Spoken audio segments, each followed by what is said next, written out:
Education Council District 2. And we are here tonight because we're having a joint diversity and screening committee meeting. And we have our panel that I'm going to introduce in a moment. First, I'd like to say an enormous thank you to Ben Warden and Ed Irizarry, our respective chairs of our screening and diversity committee meeting, for helping to put together this evening, because it's a really important topic, and it's been a topic that's been much discussed in our city over the last several months, even the last several years. And as so many of you know, if you're here because you're interested in this topic, the recommendation of the School Diversity Advisory Group, which is the panel the mayor put together, was to eliminate gifted and talented programs. And so we've put together this panel with panelists who know a lot about this subject to talk about whether that's a good idea or a bad idea. And also because that specific conversation is part of a much broader conversation about the way we deal with accelerated education in our schools, from the screened middle schools and high schools of District 2 to specialized high schools to the programs within our schools like advanced placement with academic progress and special progress programs in our middle schools. So while the panel says G&T, I expect and hope that the conversation will wind up being a little bit broader than that. So, on to our panel. It's my great pleasure to introduce Alina Adams, who's our moderator for this evening. I'm going to go down the row right here. I'm going to say not too many things about all of them, so let's hold our applause for a minute. Alina is a best-selling author, and she has written on a whole range of subjects. Most relevant to tonight's topic is her books, Getting into New York City Kindergarten and Getting into New York City High School, which countless parents have read to help navigate a process that's very complicated, many would say unnecessarily so, but she is also a fiction writer, and her book, Nesting Dolls, will be coming out in July. So she, as I said, she covers a lot of topics. She has her website, NewYorkCitySchoolSecrets.com, that a huge number of parents rely on for information. I am a very big fan of her blog, New York School Talk, because it covers such a wide range of issues with really in-depth knowledge and history of New York City schools, programs, and the admission cycles, and really how parents navigate those systems. So thank you for being here, Alina. Next to her, we have Ty Abrams. Ty is also a best-selling author. Ty has written Who Am I? An A to Z Career Guide for Teens. She is a mathematician. She's the founder and CEO of Admission Squad, which is an education organization which is dedicated to helping underserved middle schoolers get into not only specialized high schools, but into other selected New York City high schools. So her program has been very, very successful, helping over 80% of the kids that come to her program, that come to Admission Squad, get into the schools that they're seeking to get into. She is a graduate of Bronx Science, and she's been featured on a wide range of media for the work that she's done. So you might see her in other places as well. To her left, we have David Bloomfield, who we're very happy to have here.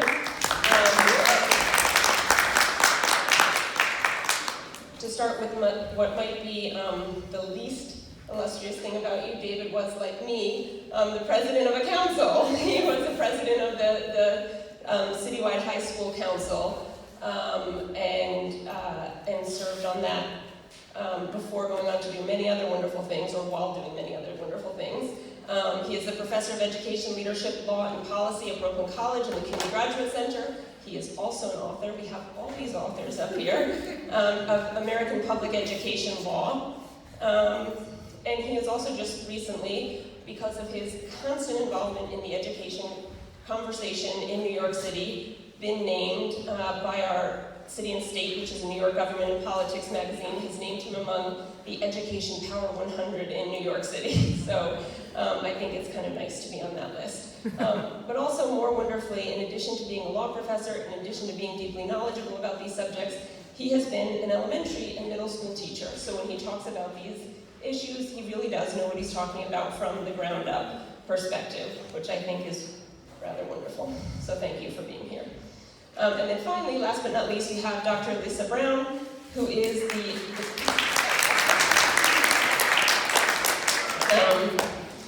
she coordinates and teaches the Advanced Certificate Program in Gifted and Talented at Hunter College.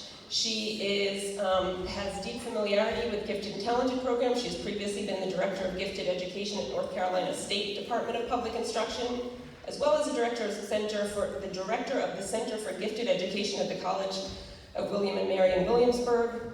And her research focus and interests include curriculum intervention studies, gifted program evaluation, and policy analysis. So we are in really, really good hands tonight for folks who know what they're talking about on these subjects. And I'm going to turn it over to Alina right now to get us started. Oh, I said that, but if I may, can I get a quick show of hands of who here are parents of kids that are enrolled in public schools? That includes me. Great. That's wonderful. And a quick show of hands of how many folks are from District 2. Okay, lots and lots, great. So, and welcome to everyone who isn't either a parent or from District 2 as well. I'm very happy to have everyone here. Thank you very much, Maude. Thank you very much, everyone, for coming. I know it's a busy night. People are busy. Also, there's Parent-Teachers Conference tonight, so thank you for making the time. I'm going to jump right into our discussion. One of the things that I like to do is before we discuss something, I think we should define it. So I'm going to start by asking our illustrious panelists to define what they think G&T is, an honors program is, accelerated means, and what they think the purpose of these programs is. Wonderful, thank you so much, and thank you again, Maude, for the wonderful introduction. So when I think about gifted and talented education, I consider it a form of special education that targets students who've demonstrated the ability to take on accelerated content. You have a classroom of students, let's say about 25 to 30 students, but there's a few who are not being engaged at the level that we decided what, let's say, a 7th grader is supposed to be. So what do you do with those students? And the city has decided to bucket those students under a separate designation so that they can be learning alongside one another and they would have the opportunity to be exposed to accelerated material. Therein, that gets them onto this pipeline of gaining access to these elite educational institutions. That's how I think about gifted and talented. When we think about honors, honors is going to be like a subcategory of that. Not every school is going to have it. It's not institutionalized by any means, but it has the same function of ensuring that any students with the academic capacity to be exposed to more accelerated, rigorous content has that opportunity. I think on the cynic on the panel, I think that G&T is what we want it to be. G&T across the country, even in New York City itself, varies greatly in the sorting mechanisms that are used, the segregative effect of G&T, and I think many kids on both sides of that divide, on the G&T side and on the mainstream side, are robbed of quality education by not having an education together. I'm sorry, this is not the definition. I'm sorry, I will just interrupt to say that I did not mention that time permitting at the end, we'll take questions from the audience, but we're not going to do it now, okay? We're going to respect the panelists and let them answer the question. And it was a question about their personal definition. We will have the floor open later. You can keep that microphone. I'm going to grab this.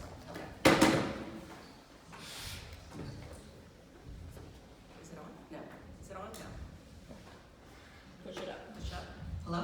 Yeah. Thank you for all of you for being here, and thank you for allowing me to be a member of the panel. So I'm going to answer this in two ways. One is there's a yellow sheet in the back that I hope you picked up when you came in. And one of the things I want you to note on that is at the very bottom, there's actually a state definition in New York in code for gifted. And so if you take a look at the bottom of the sheet, it defines gifted pupils, and you can read it, around showing evidence of high performance capability and exceptional potential in areas like general intellectual abilities, specific academic fields, and outstanding ability in visual and performing arts.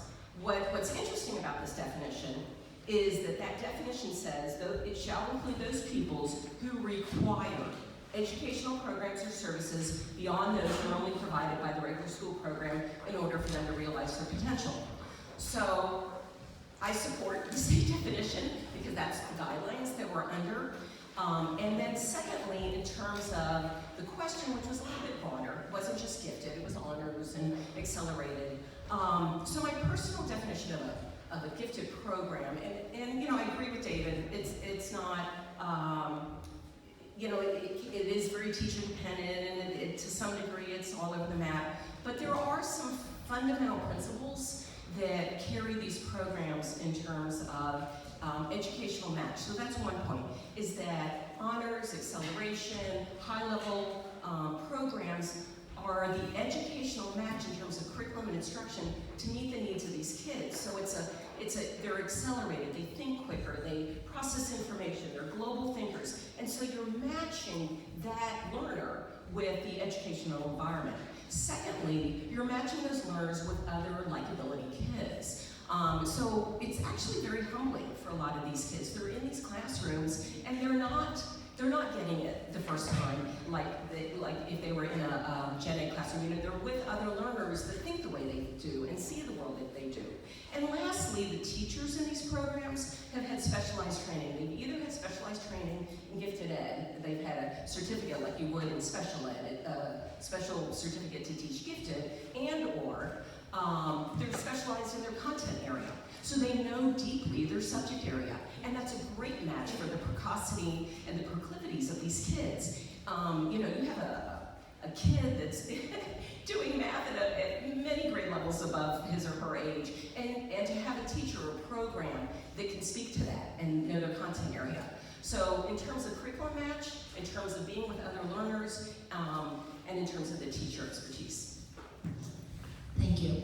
You've touched upon this a little bit in your answer, but I'm going to go deeper. And we were just talking about not just faster, I'm going to go deeper.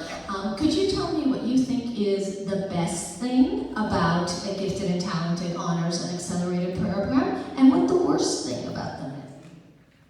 One of the best things I think is about capturing talent. So when we think about the direction that, let's say, this country is moving in, especially with this 21st century innovation economy, we definitely need more global thinkers, innovative thinkers, and problem solvers. And a lot of that training happens at the K through 8, K through 12 education level. So where are we capturing this talent, and how do we make sure that these children are maximizing their potential? I feel that gifted and talented education facilitates that. Me personally, when I was in middle school, I felt like I had maxed out everything that the school had to offer, and it was actually a parent that stepped in to ensure that I had access to Regents curriculum, and I learned about the opportunity of attending a specialized high school. And my life trajectory completely changed because of it. So what does that look like for a student who's sitting there in school, they're consistently getting 4s on all of the state exams because of some rigid perspective on what a 7th grader or a 6th grader should be? You know, why do they not deserve an opportunity to be able to go ahead of what the state prescribes, you know, for those students? So from that standpoint, I think it's a missed opportunity for us to not be in a position to identify these students and of course give them the opportunity to be pushed forward so that they can become the next Mark Zuckerberg of the world. They can become the next Bill Gates, right? When we think about Mark Zuckerberg, he was already operating at a high school level in middle school because he had the support systems in place for that. But not everyone has that opportunity if you don't come from a wealthy family. So it's important that we have some sort of systemic opportunity for students who have this academic potential. The worst thing.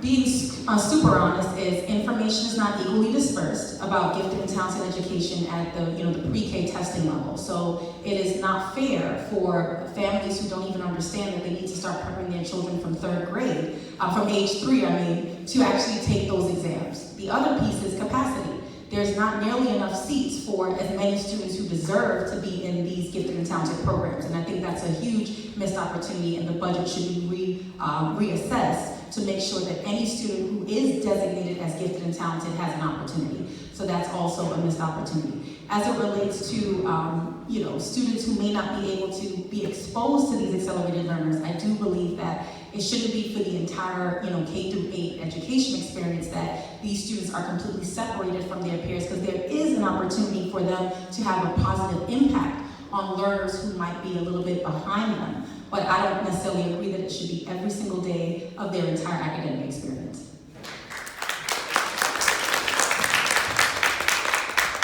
I think we're reaching some common agreement here.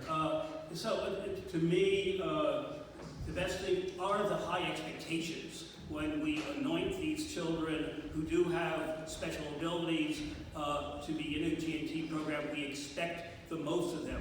The worst thing is the other side of that coin is that I think we expect less of students who are not in our G&T program, and that's a shame because that's the other 99%.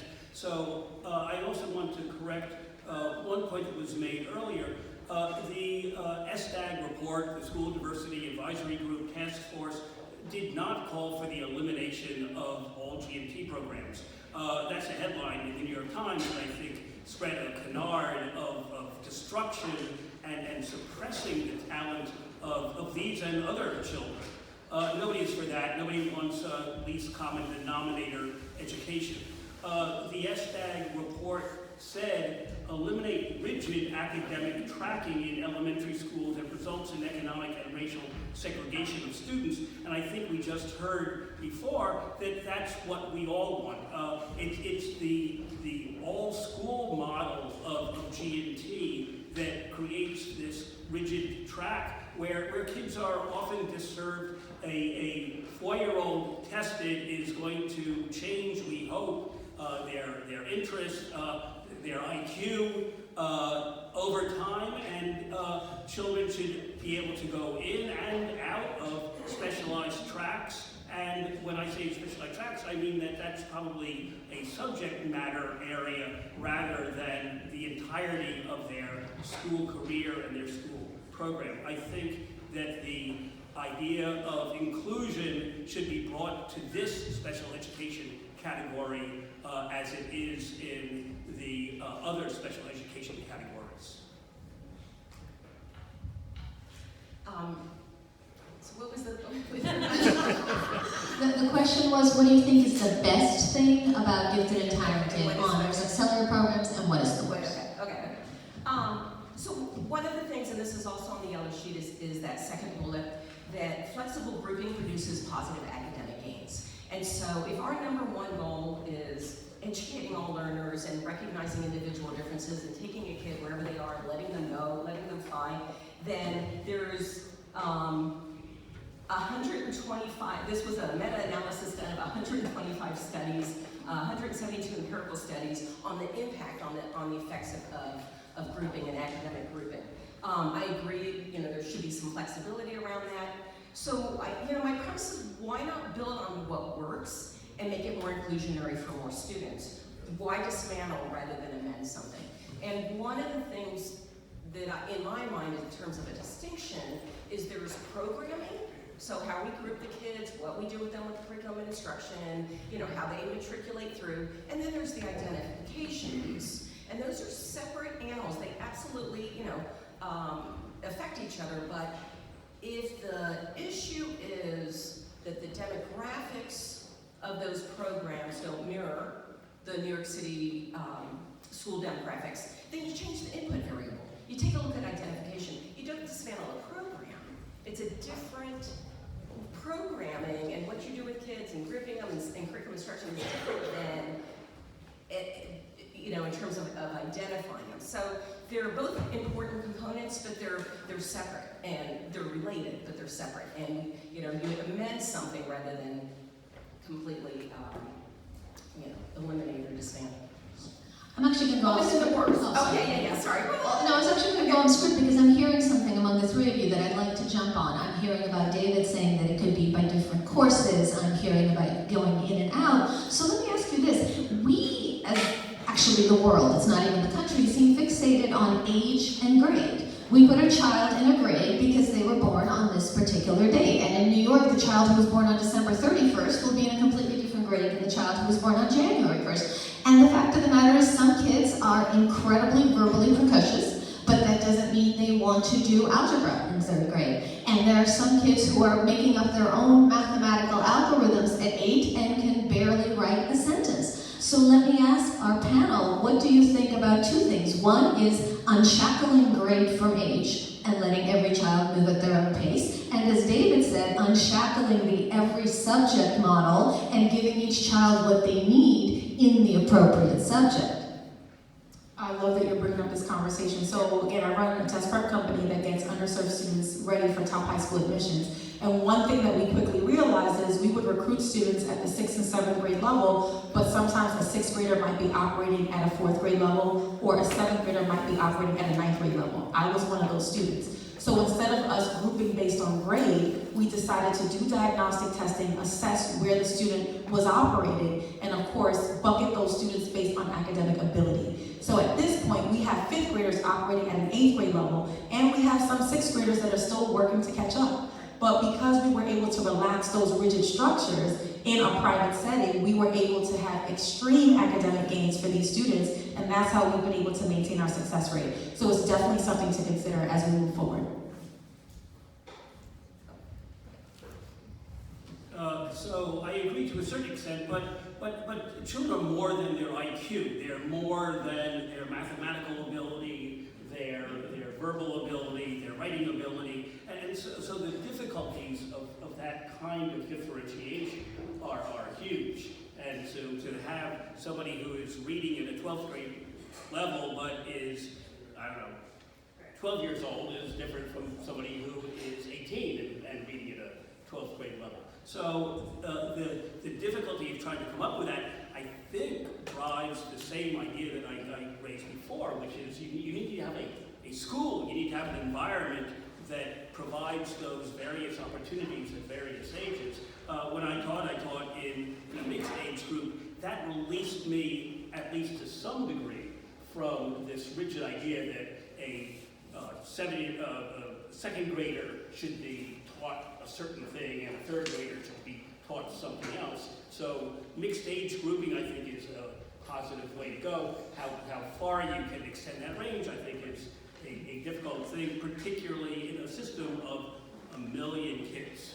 And part of the problem that we're dealing with here is the New York City Public Schools model of G&T, or I should probably say models of G&T, rather than this kind of global idea of how do we identify and teach G&T kids, and what that label even means.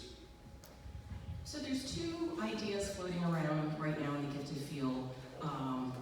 One, I had a conversation with a group of educators this morning about this. So there's one idea called mastery learning, and the other one that's kind of coupled with it is called continuous progress. And it's where you don't do, group them by, you just give them, here's the standard to master, or here's the set of competencies, or and you let them go, and then there's some sort of checklist or whatever. So I think those are important things to consider and approaches that you could employ, but then you've got a system. I mean, we have to work within a system that's built on, grade level. I love your idea about diagnostic prescriptive, because that's a big thing in gifted education around, pre-testing kids and then providing, whatever content, whatever acceleration they need based on the formal and informal assessments, classroom assessments.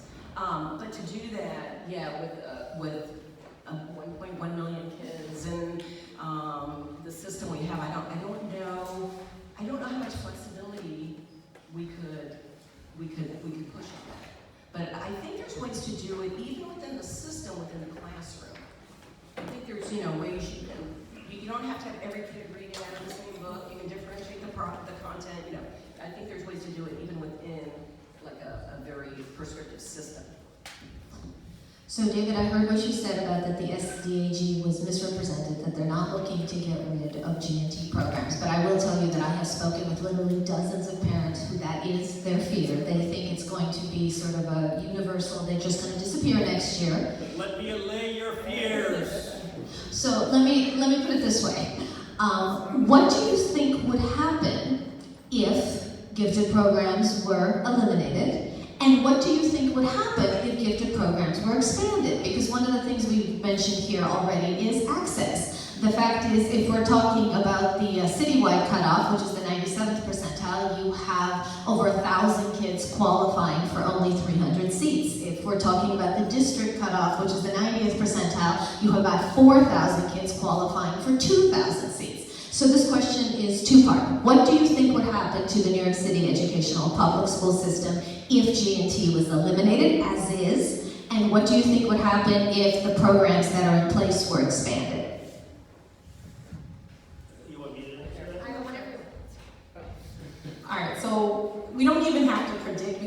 actually happened already. When we talk about 20 years ago, we look at a school like Brooklyn Tech, it was actually 50% Black and Hispanic, believe it or not. So what happened? Why are we in this crazy situation right now where we have this article saying 7 Black students got into Stuyvesant? What happened was, under the Bloomberg administration, gifted and talented programs were defunded. And because of that, those students who had demonstrated academic potential, they no longer had access to the academic support systems to be able to reach their full potential. So from that standpoint, where are we today? You have various communities that have set up private test prep companies to fill that void for those students, which is why we have certain strong pipelines in certain school districts, right? And then you have other communities that don't necessarily have access to those academic opportunities. So just being very honest, I look at the data on state exam performance. At the end of 8th grade, I studied Black and brown communities. About 90% of those students, even though there's 70% of the New York City education system, 90% of them have 1s and 2s on state exams. And that is alarming. And those numbers are not talked about. So what's happening is, at the K through 8 education levels, we are failing those students. So to ask the question of, to answer the question of what would happen if we were to eliminate it, any student who is currently getting gifted and talented education likely are getting 3s and 4s. And if we were to remove it, we're going to continue to see a dilution of the quality of students that we have in these populations. Do you want to talk about what you're doing? Yes.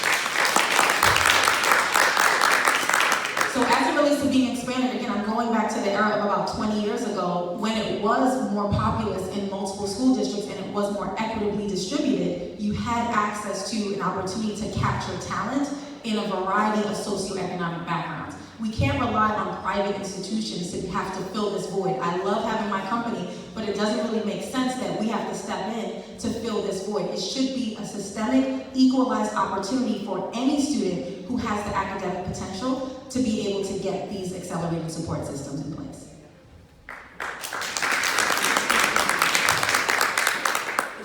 So what we really see is a defective program, and it's a program of really just a few years. So the idea that the SDAG said eliminate the current gifted programs, and that kind of sent shudders through the parent population was really, so this is a program of a decade. It's not a perfect program. It's a man-made program. It can be changed without losing the ability to teach gifted children, whatever that means, well. And so the good thing about the SDAG report is to say to move G&T programming back into the schools, not separate schools, not a 4-year-old being tested, a single test that no other similar program in the city, let alone, as far as I know, the country uses to identify these children and to provide them with the kind of accelerated, expanded education that they need. So we should be expanding G&T in the sense that it's available to effectively all children who can succeed at that level. What I worry about is that the current ideas of expanding G&T is just to cream a little bit more off the top, move those kids into separate, segregated environments. It will probably look demographically just like when the mayor expanded the Discovery program in the specialized high schools, so the demography really didn't change at all, because the kids who were just below the cutoff for Stuyvesant looked a lot like the kids who were just above the cutoff for Stuyvesant. And so what we really need to do is to have I would never call it an objective look, but a broader look at what we need, what was, and what can be, and amend, not eliminate, the program for talented kids, and whether that's in emotional talent, whether that's performance talent, whether that's academic talent, so that children are exposed to different kids, different talents and abilities, and we don't feed the, frankly, racism that is engendered by the current program. It can be changed, it can benefit all kids, and be expanded by broadening rather than creaming. Okay. So the question was expanded or eliminated, right? What do you think the consequences would be? So if you expand, it allows for the current students who you had mentioned earlier, you gave some numbers that do qualify the slots to accommodate those kids, and it allows for the kids that have the potential to be in the program, we have national reports, A Nation Deceived, Overlooked Gems, Unlocking Emergent Talent. These are all national reports that talk about high potential students from culturally diverse backgrounds and economically diverse backgrounds, and the benefit of being in these programs and what it does on their trajectory. If you want to change the demographic in the program, then, if New York City considered what's called universal screening, where you test all the kids at the grade level, and then they take whatever, or you do local norms. I mean, this is all research-based. It's also in the yellow sheet. David Lohman, University of Iowa, talks about the importance of local norms. So there's ways to modify the identification system to get the diversity that you're looking for. If you eliminate these programs, you're actually doing educational malpractice. Your in the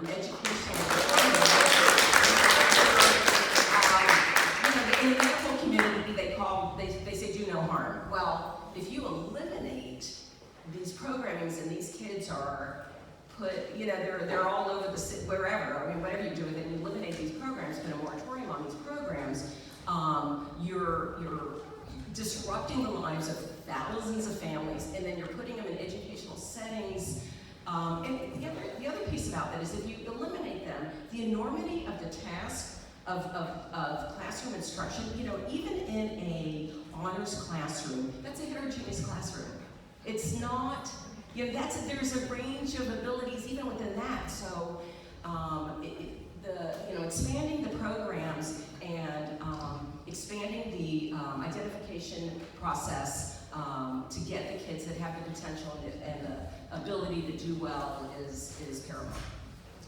Prior to tonight's event, we actually had parents submit some of their questions, and one of the ones actually feeds exactly into what we were just discussing. We have parents who quoted a study of the Berkeley Graduate School of Education, which talks about rather than a screening test, taking the 5 or the top 10% of students in each building and creating a program for them. Now, I do want to mention, David, you said that this is a relatively new program, but Bloomberg came in, he changed a lot of things. The programs used to be much more school-based, but there was also, I believe, an NYU study in 2015, although I may be wrong about that, that said when you ask teachers to do subjective evaluations, actually fewer Black and Hispanic students were identified. So I want to talk about this model where every school kind of takes their top 10, 15 high achievers based on academic work rather than a test that's given to a 4-year-old. What you think of that model, and what you think about the fact that subjective screening has actually not been shown to be a boon for Black and brown students. Right, so the SDAG, going back to that, and nobody has the answer. Let me just be clear that, if we had the answer, we'd give the answer and we would have a system that worked just perfectly. This is all, there's good research out there are good models out there, but there is no single answer.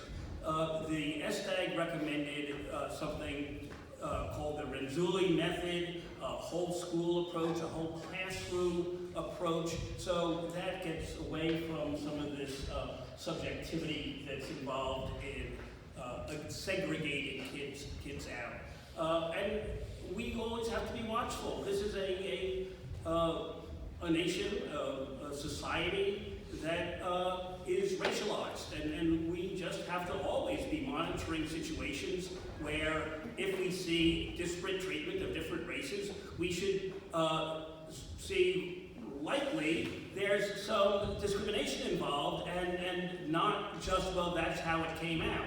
And the problem is that with our enrollments in the G&T programs in New York City, the specialized high school programs, the screen schools, this is a cultural artifact, and we would change it if the racial demographics were flipped. We don't change it because we kind of expect it must be that the objective test is good and we have to just broaden the availability of the test to other populations. No, we need to change the system. We need to change the system in a way that's fair, that recognizes difference, that recognizes academic difference. Nobody is looking for a homogenized system, but we need to change it because it's unfair.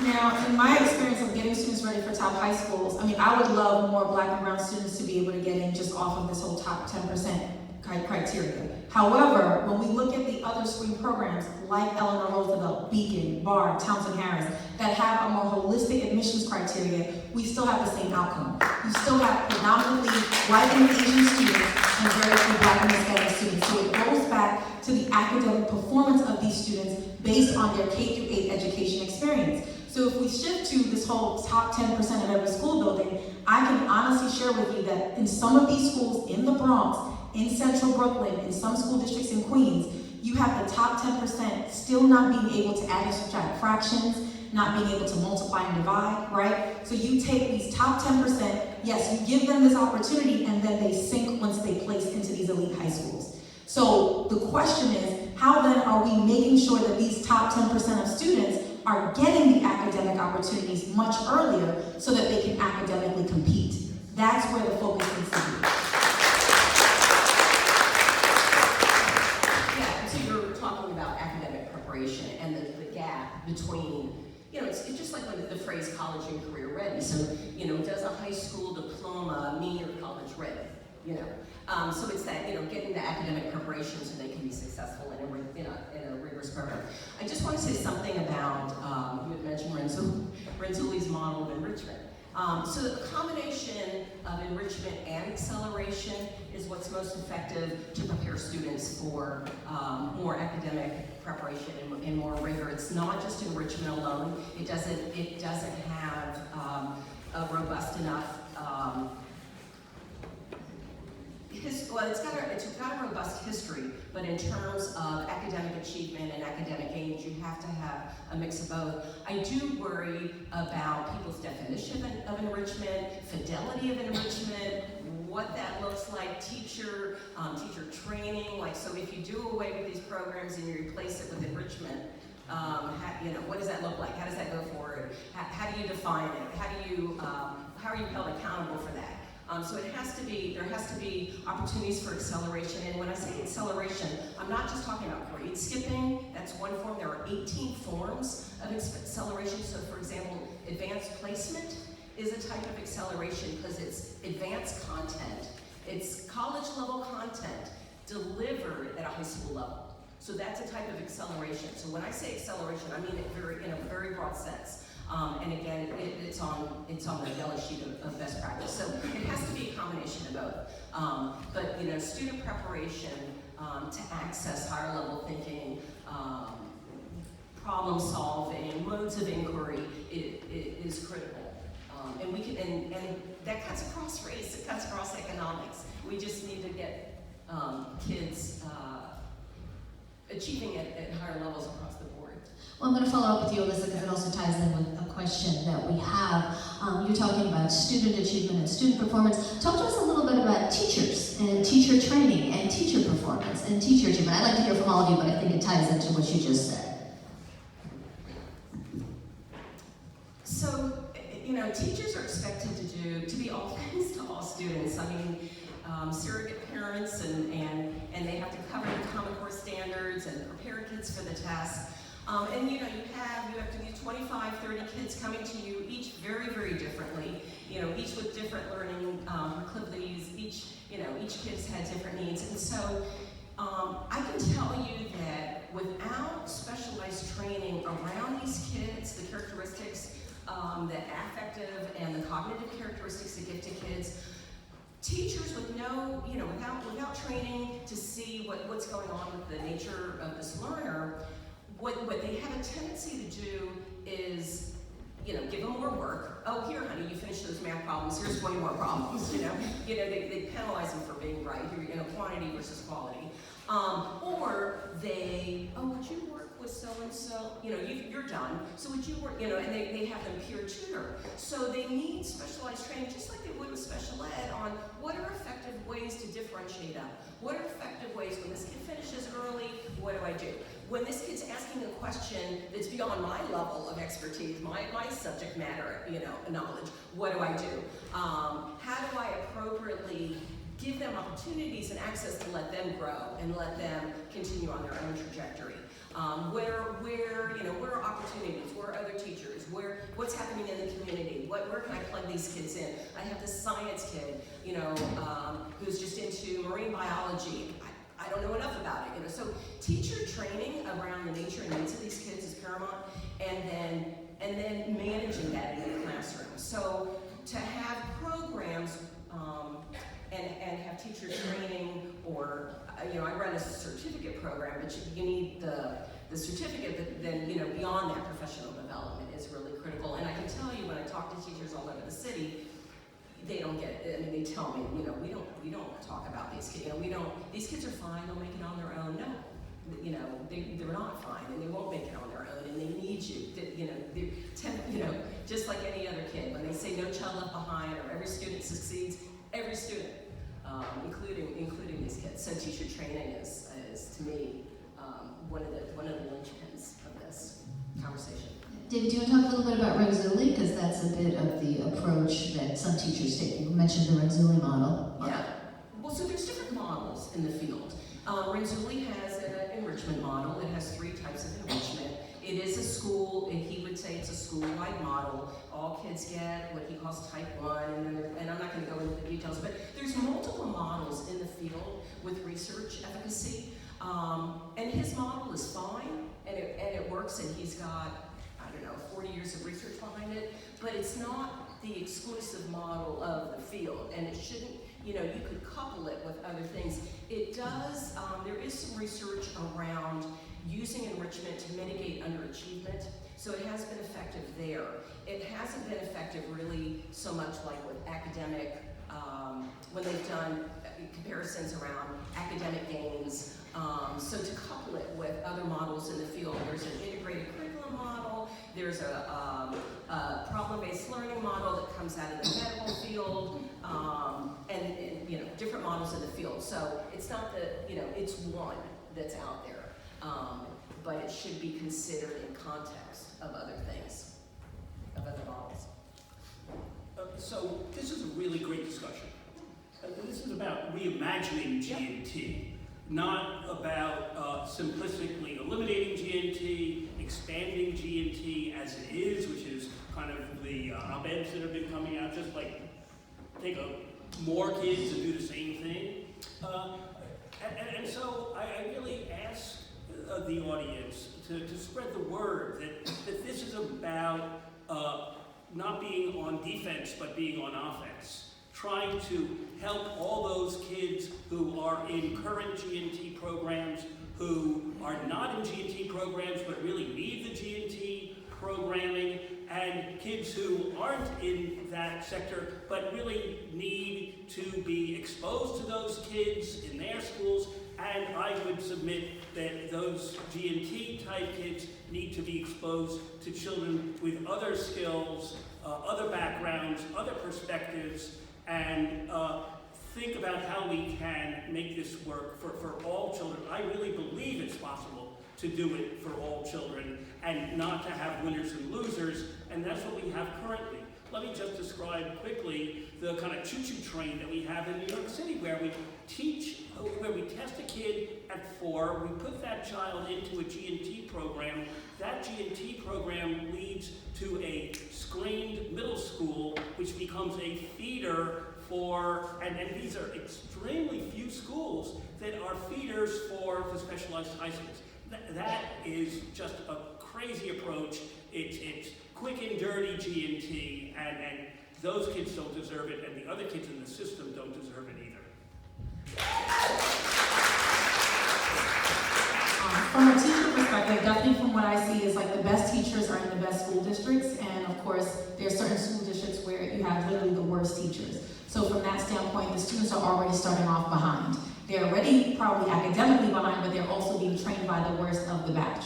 The other piece is, considering we are 70% Black and Hispanic in the public school system, we don't have enough teachers of color where the students can identify with those teachers. So, quite honestly, we don't have culturally responsive education. We don't have teachers who are going to tell these students, you can do it. You can attend Stuyvesant High School. You can place into these environments. So the reality is, like, they're so behind, and it's not just because of their own academic potential, but it's because of the folks who have their ear. We also talk about guidance counselor education, right? Like, I go to so many school districts, specifically in the underserved school districts, and the guidance counselors don't even know about the top high schools in the city. So when they're sitting down with parents and students and they're talking to them about what to put on the high school list, you can have a student with a 99 average and they're telling them to go to their local school. So from that standpoint, there's a lot of missed talent that is not being realized. I will also say, this is kind of like a side conversation, that there are talented Black and brown students, but they are being scooped up by private schools and charter schools. So just keep that in mind. Like, we do have amazing students, but we have other programs that are kind of capturing that talent. So that's like a side note. So let's jump on that. Let's talk about identification, and let's talk about two things that have come up. We had a program over the last couple of years where students in underserved middle schools were taking the SHSAT. There's talk of universal screening, making it an opt-out rather than opt-in, so that all students are tested. All students are tested along the levels. As I like to tell parents, you can apply to G&T for kindergarten, first, second, or third grade. After third grade, apparently no one is either gifted or talented, which is clearly untrue. So let's talk about two things. Let's talk about universal screening and making it an opt-out rather than an opt-in at all the levels and at every grade. And the other thing, let's talk about the possibility that there will be two tracks. One is accelerated, for whatever that may mean, and one is standard, but that it's an opt-in track. You don't have to test for it. If a parent wants their child on a more accelerated, quicker track, then they just opt into it. The same way that parents who currently want their child in a more progressive environment might apply to a school that has a progressive pedagogy.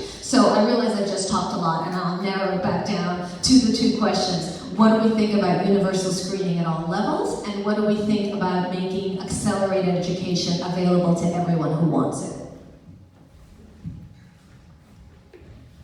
Okay, so I do agree that, like, when we think about the specialized high schools, there are 80,000 8th graders and only 30,000 tests. So I do believe that all students should have the opportunity to take the SHSAT. At the same time, I think it could be expensive. I'm not saying that's a reason to not do it, but I do know it's an expensive endeavor to facilitate these exams, so that could be a pushback for it. But I do believe that all students should have the access. I know that we've been testing out the whole in-school testing opportunities, so students don't have the barrier of going on a weekend, parents having to find sitters, parents having to take time off of work to be able to take them to the actual SHSAT. So there could be significant opportunities for testing when the child is age 4 to make sure that all students are considered for those gifted and talented K-8 programs, as well as all students getting access to a specialized high school. I don't agree with opting into accelerated education. Every parent wants the best for their children, and we all love that, but the reality is sometimes their children can't necessarily keep up with what's happening in those classrooms. So there does need to be some sort of a mechanism that determines which students should be grouped in certain ways to preserve the integrity of that classroom. Okay. So universal screening, it needs to be coupled with several things. One is universal screening, as you mentioned, testing all kids and then determining. But there needs to be everything from, it shouldn't just be one test date, one place. You could have multiple testing sites all over the place, and they could do it over multiple weekends. In fact, you could do it, the last whatever of every month. Drop-in testing. Drop-in testing. There's right, and so there should be a huge amount of outreach and access around testing. There's also in Fairfax, Virginia is a nice example where they do an annual testing, so that if I move to Fairfax, if we did it in New York, if my parents, move here and I'm in 3rd grade, I'm in 4th grade, and I was identified gifted, in Fairfax, in Nevada, in Utah, then I don't have another chance until high school. So annual testing needs to be done, so kids can come in and come out. Universal screening needs to be done, multiple testing sites, and there just needs to be a lot of processes around it, not just, it's just not universal screening, but it's coupled with all these things around, annual and doing it all the way up. I mean, even it's possible that, the type identification should determine who best fits that program. So it's possible to think about if the program model is this at the elementary level, maybe the identification process should be different than if the program model at the high school is this, maybe, so we can even think about different kinds of identification process that's better aligned with the programming aspect. What was that? Opt-in. Oh, opt-in, acceleration. I have to think about that. I agree with your point about, you don't want to set kids up for failure. So you don't want to have like an accelerated program and they don't have the prerequisite skills or the background knowledge, and then they're in there and then they're fun, So I don't know about. The question speaks to having high expectations. And we absolutely need to do that. I don't know about an opt-in, opt-out. I think that can be really messy. I just think there needs to be, we need to think broader about different program models and different program options, and getting kids in there and doing a better job of access and inputs and identification so they can access higher levels of rigor. The question is fairly abstract, and I think the problem is when we get to a concrete example. If you can control for tutoring, if you can control for family wealth, then yeah, sure, let's have universal screening. But you're not going to be able to. We have an arms race of tutoring going on. If the public schools offer 6 months of tutoring, the families will go for private tutoring for a year. If it's a year of free public school tutoring, there will be 6 years of preparation for the SHSAT. By the way, the SHSAT discriminates based on gender as well as race. So, the mechanisms that we use for these programs are flawed. And if we could come up with some sort of bias-free mechanism, that would be great, but we don't have one. And it really doesn't matter, therefore, if we sort of give the SHSAT on, by the way, multiple languages, I hope, because there are actually bright kids who aren't proficient as some other kid in English, and so we have to deal with that problem too. We have almost no ELL students in the specialized high schools. Why is that? It's because the test is given, for the most part, recently they've changed it, but for the most part it's been given in English.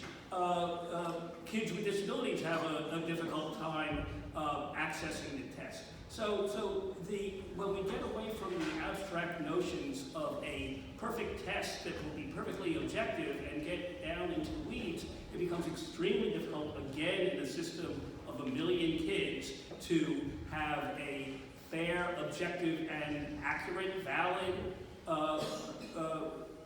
criterion for this. And that single testing model is a big problem in this whole system. Well, let's jump into what you just said about controlling for tutoring. So I have a question. I'm not talking about the SHSAT, let's talking about the 4-year-olds.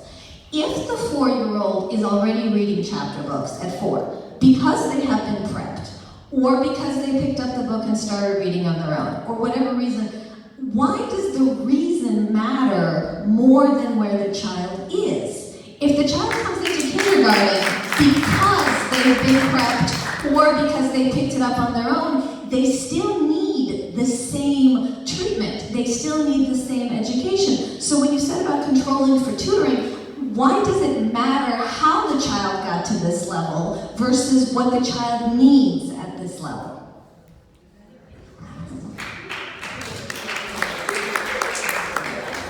Just to add to that, I was observing a kindergarten classroom, and this kid was reading at an N level, which I think is 3rd grade in terms of, and the teacher was teaching phonics.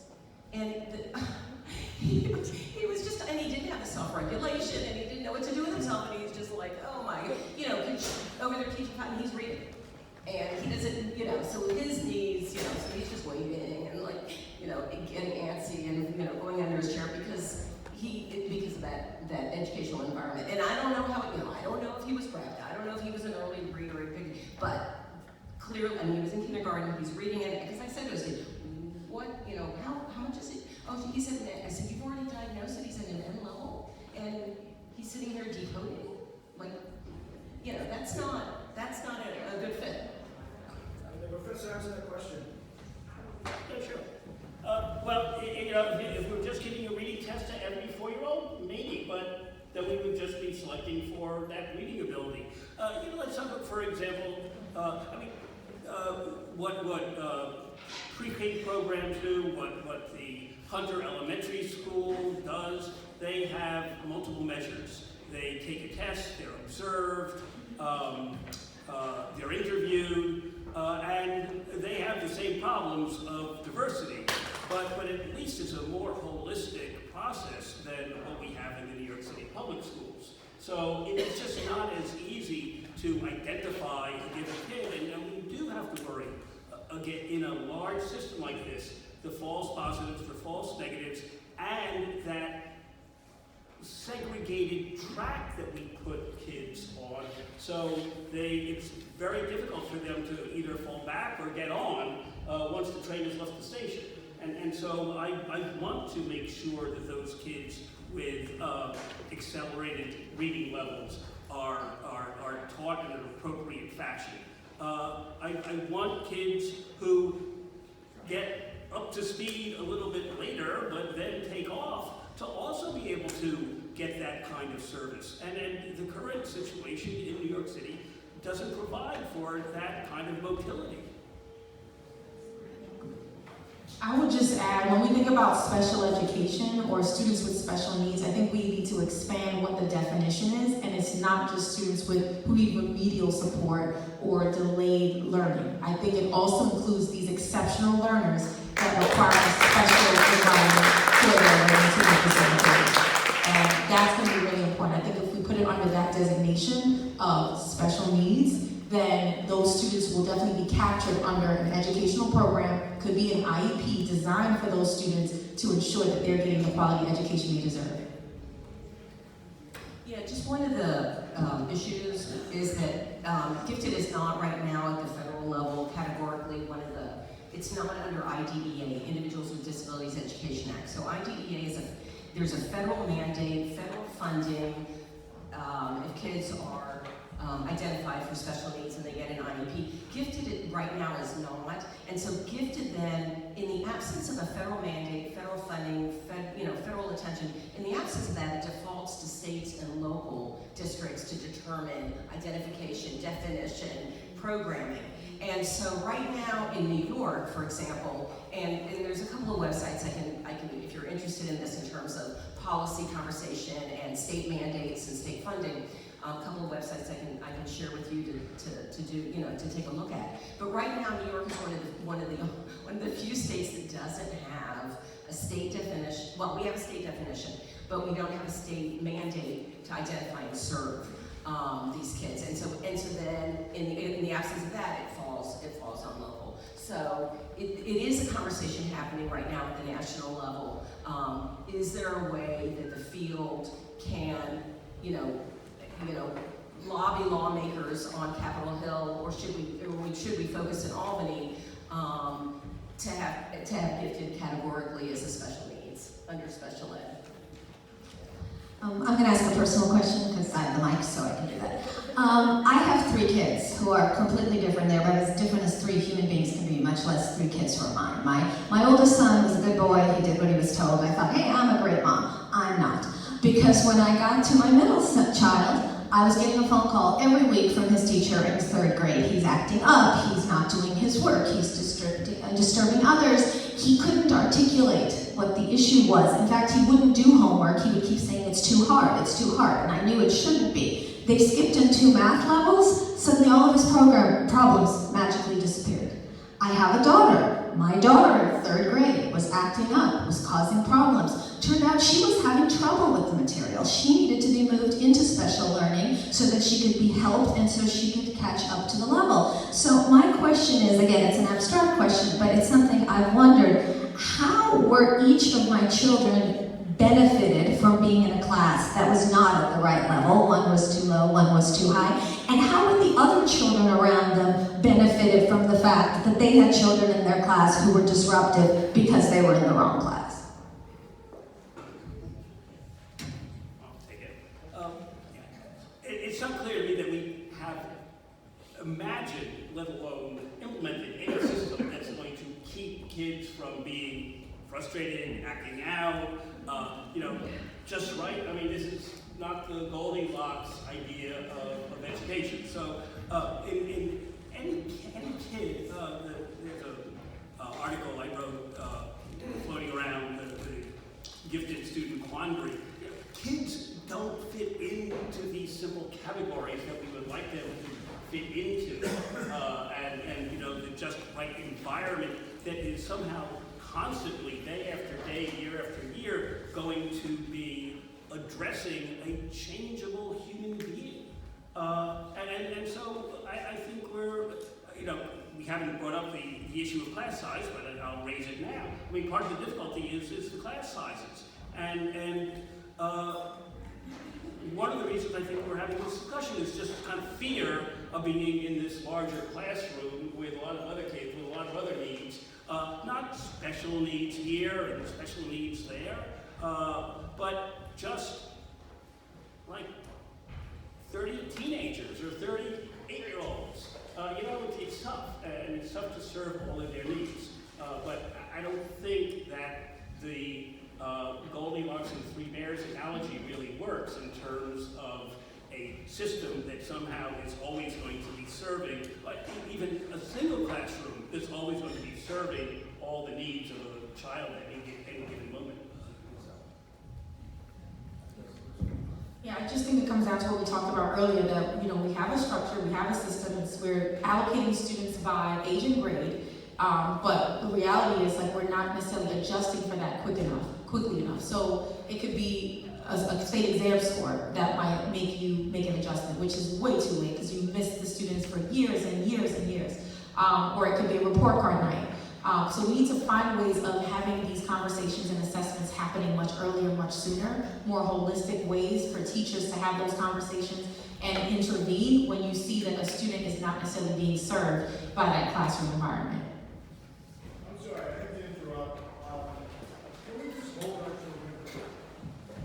Well, okay, I get that you're going to bring up school. All right, there's a request to hug our children, so everyone please go home, hug your children. And Alyssa, go ahead. We can't take comments. There will be a comment section later, but we can't interrupt the award. And it's been made. Raise your hand if you're going to go home and hug your child tonight. Achieved. Look, we achieved something this evening. Everyone is going to go home and hug their children. Yeah. We're going to, actually, Alyssa's going to answer. Did you want to answer? Okay. Yes, okay. It's kids come with different needs, and as they matriculate, as they grow older, those needs change. Sometimes it's even with gifted kids, they're not gifted in every area. So you can have a gifted kid who's really off level in math, but they're reading or writing it on grade level. And so how do you modify and how do you adjust? And that goes back to teacher training and being flexible. And I think if we had more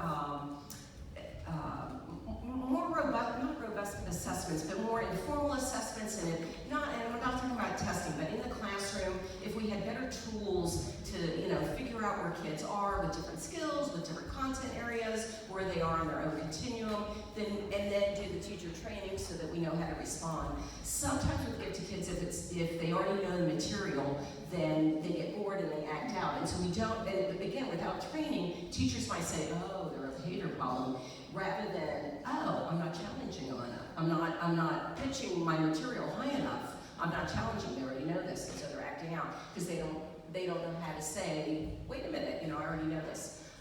So we need better diagnostic tools. We need better teacher training, and the curriculum needs to be more malleable. Right now, teachers feel, many teachers that have shared with me, they feel that it's very prescriptive and they don't have that flexibility. They have to be on page whatever by Friday. You know, I have to be on chapter, whatever it is, chapter such and such, so-and-so is going to swing by and do a walkthrough and look at my classroom. So we also need, you know, some curriculum and instruction flexibility so the teachers can then modify. So we're going to open the floor to questions. Please raise your hand. I'll call on you, say your question, and I'll repeat it. Hi, I think you're talking about a lot of things. It's a great discussion. Every child in the New York City public schools should have a very high quality education, no matter what program. I mean, I'm going to say something else after this, like, it doesn't, you know, regardless if it's dual language, integrated co-teaching, gen ed, G&T. So that's a fundamental problem that we're having. For gifted and talented in particular, you all talked in the beginning about a definition of a gifted child. You pointed us to this state definition. You know, it seems that it's meant to be something very specific. And as a parent whose child is in the system, I've just found it just a wildly frustrating system here and a wildly disappointing system. There are also some incredible, weird assumptions that many people have about the program. Oh, if you have a high score on that test, that means X. Could you ask your question, please? Yeah, so my question is, a lot of this is what you're talking about is theory. I have no idea how to make, you know, help as a citizen, as someone in the public schools, to help make any of these things happen. Because there's no, for example, my child in the district, G&T, all the assumptions, there's nothing accelerated. There is no teacher. Okay, so your question is, what can people do to make this a better system? Try to change the identity. This panel here is not a panel of policymakers, so that's an excellent question, and if that's something that Bob would like to address down the line, but that's a question that we're here are not fit to answer because we can't. So yes, In sir. other words, practice, not just for Just very quickly, Professor, you said that the SDAG report did not recommend to eliminate G&T programs. In the report, which I'm looking at right now, it says, quote, institute, and this is in the 0 to 3 year recommendation range. It says, institute a moratorium on new gifted and talented programs, and programs will be phased out as students age and will not receive new incoming classes. How can you say that that's not eliminating G&T programs? And my second question for you is, your Speak for Diversity and Integration, did you send your own children to high schools which were less white than the rest of the city? Sure.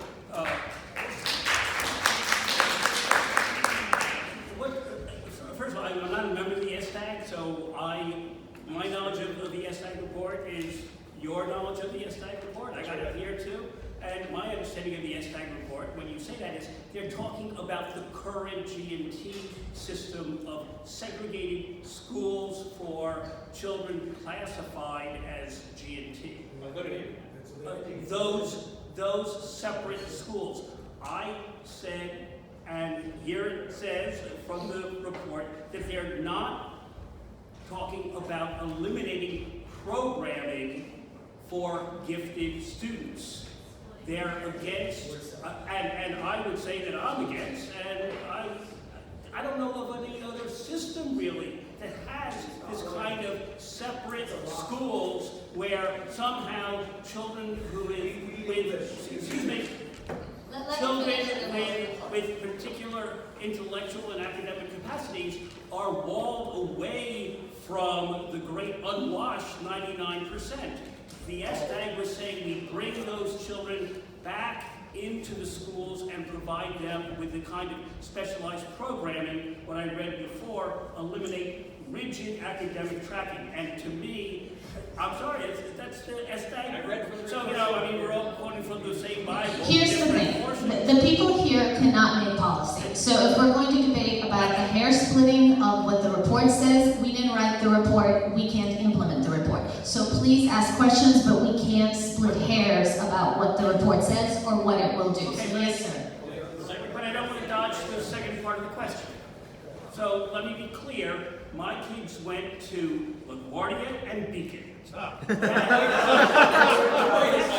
the problem. The problem is some guy who went to Columbia Law School Princeton University Graduate School sent his kids to these screen programs. It's an unfair fight, and we need to have a system where that is equalized.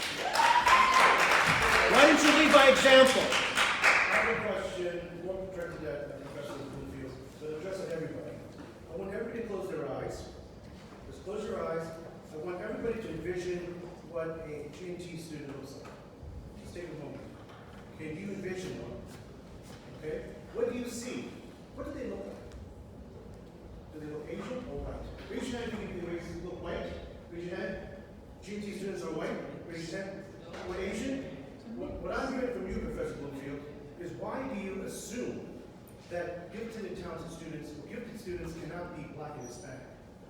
20 years ago, there were programs in every school. I went to Brooklyn Tech when it was in the 80s, the majority Black and Hispanic. You know where they went to school? Do you know any of these people? They went to gifted and honors programs in their home neighborhoods. The parents didn't need to know there's a program. They were assessed by the teachers in school, and they had the opportunity for great education, whether their parents were rich or poor, engaged or disengaged. They had that opportunity. And I have data here that Mrs. Aint at the time had mentioned that 20 years ago we had a lot of big kids who are high quality. We did cover that material. Do you have a question? Yes, but I'm asking, why do you only envision? So here's why. Sir, let me answer this.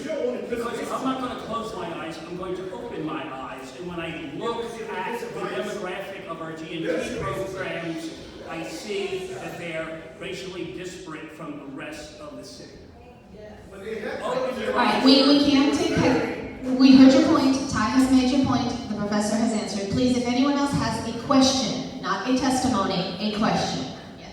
Yeah, I have a question which is not racial at all, and it's related to gifted kids access to accelerated education at the high school level. There are a number of gifted kids who are like really accelerated, let's say in math. Let's say they are in specialized high school, the only schools which actually offer something more or less accelerated beyond AP classes. Let's say they took all these classes. Apparently, there's quite some kids like this who require education beyond high school level while they're still in high school for any other subjects. So, City University of New York runs a College Now program which doesn't provide any education beyond high school. Again, this is a policy question. We don't really make policy. So if you have a question for the panel. How do you educate the students who already took all the AP classes, all the College Now has to offer? Do they have any opportunity to learn for 4 years in high school, take some math? Or do they need to pay $6,000 for a course at Columbia University, the only place which offers this? So there's programs like dual enrollment, where you can be in high school but be taking college classes, and you get high school credit and college credit. There's early middle colleges. And these are programs where Can you name one which would offer classes? Bard Early College. Well, let's not get into the Bard Early College place. The credits from Bard Early College are very difficult to transfer. But again, we're talking about policy at this point. And the fact is, we don't make policy. So I'm going to ask another question. Do you have a question or testimony? For those of you who were at last week's NICET meeting, we saw a presentation on disproportionality in G&T enrollment, and District 2 has the highest number of district K-5 G&T seats, both as a percentage of district seats, 11% versus 4% citywide, and total G&T seats, 12% of the total G&T seats in New York City, K-5. Given this, why are we focusing on this divisive discussion, eliminate or expand, when we should be focusing on equity and integration throughout District 2?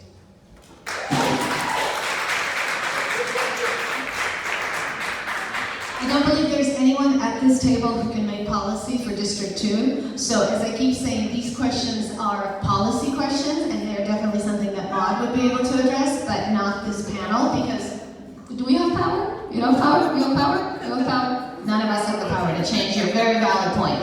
So in the back, the hand way in the back. I've been focused too much on the front. So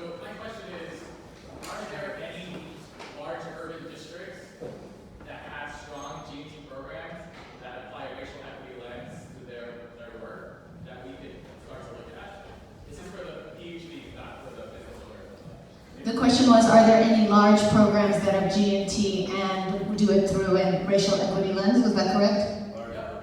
Not large, urban.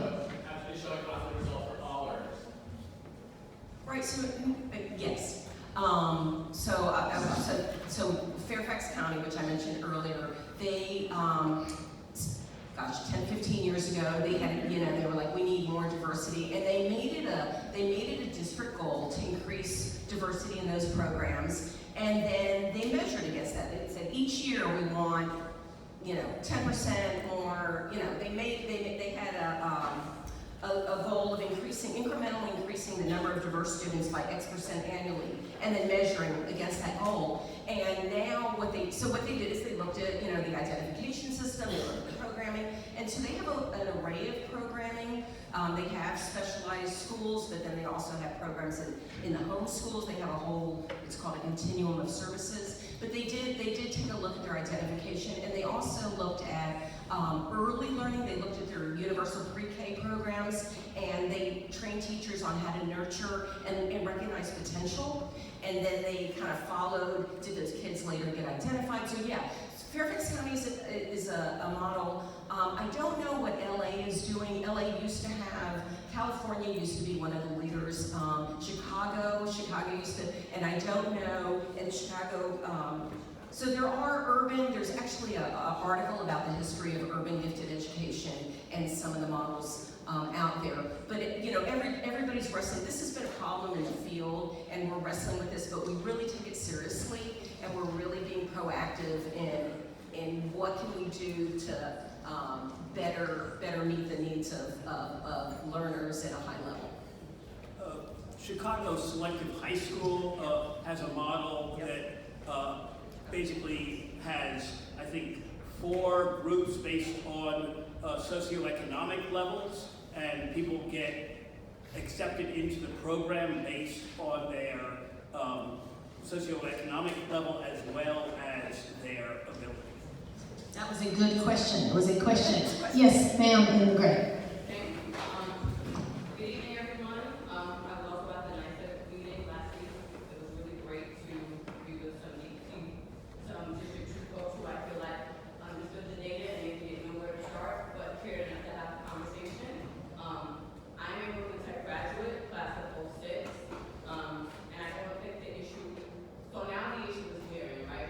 The disproportionality issue. But even before we got to a place where people of color and Black and brown students were underrepresented, there was always the issue of school culture, right? Because if you are a tiny, tiny population of any place, your treatment is going to differ a lot. And what I want to ask the panel, and I really like you guys to answer, because it's not about policy, it's about we're sitting here as human beings having a conversation, so I'd really like to hear from you guys. But I would like to know is if we are this invested in G&T in this city, what are the measures we are going to take to make sure that children of color and children from low socioeconomic backgrounds are not being tokenized and dehumanized in these spaces when they're not having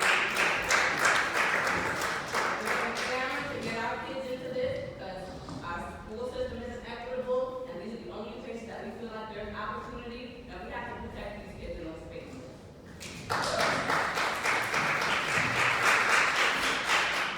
So I can't impact that directly. I can just say anecdotally what I've seen.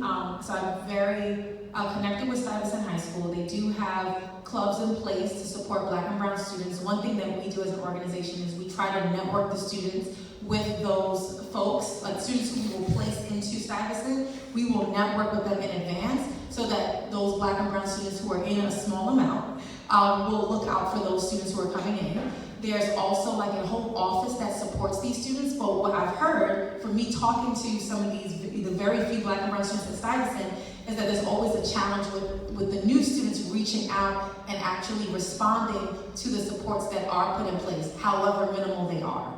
So that's one area. I will not say the school, but I have also spoken to another selective high school where the principal did share with me that they did have an issue with racism and parents mistreating Black and brown students in the school.